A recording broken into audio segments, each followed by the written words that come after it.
കൂട്ടുകാരെ, ഇന്ന് നമുക്ക് മാവേലി തമ്പുരാന്റെ ഒരു കഥ കേട്ടാലോ? മഹാവിഷ്ണുവിന്റെ ഭക്തനായ പ്രഹ്ലാദന്റെ പേരക്കുട്ടിയായിരുന്നു മഹാബലി.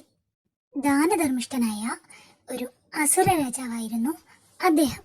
മഹാബലിയുടെ ഭരണം കണ്ട് അസൂയ പൂണ്ട ദേവന്മാർ മഹാവിഷ്ണുവിനെ സമീപിച്ചു.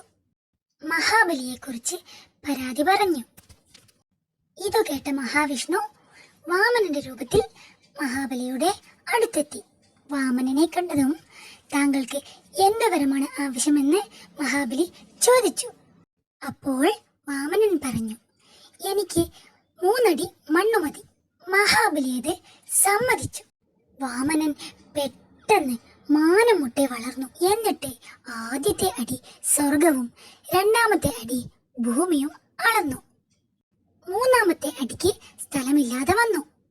അപ്പോൾ വാമനൻ മഹാബലിയോട് ചോദിച്ചു, 3ാമത്തെ അടി എവിടെ? മഹാബലി സന്തോഷത്തോടെ തന്റെ ശിരസ് വാമനന് മുന്നിൽ താഴ്ത്തിക്കൊടുത്തു. അവസാനമായി ഒരാഗ്രഹം പറയാൻ മഹാബലിയോട് വാമനൻ പറഞ്ഞു. തനിക്ക് തന്റെ പ്രജകളെ കാണാൻ വർഷത്തിൽ 1 ദിവസം അനുവദിക്കണമെന്ന് മഹാബലി വാമനനോട് പറഞ്ഞു. ചിങ്ങമാസത്തിലെ തിരുവോണ നാളിൽ പ്രജകളെ സന്ദർശിക്കാനുള്ള അനുവാദം വാമനനായി എത്തിയ മഹാവിഷ്ണു മഹാബലിക്ക് നൽകി. എന്നിട്ട് മഹാബലിയെ പാതാളത്തിലേക്ക് ചവിട്ടിത്താഴ്ത്തി.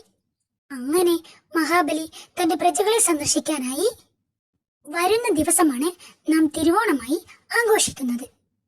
കൂട്ടുകാരെ, എല്ലാവർക്കും മഹാബലി തമ്പുരാന്റെ കഥ ഇഷ്ടമായില്ലേ? ഇതുപോലെയുള്ള മറ്റ് കുട്ടി വീഡിയോസിനായി നമ്മുടെ ചാനൽ സബ്സ്ക്രൈബ് ചെയ്യൂ.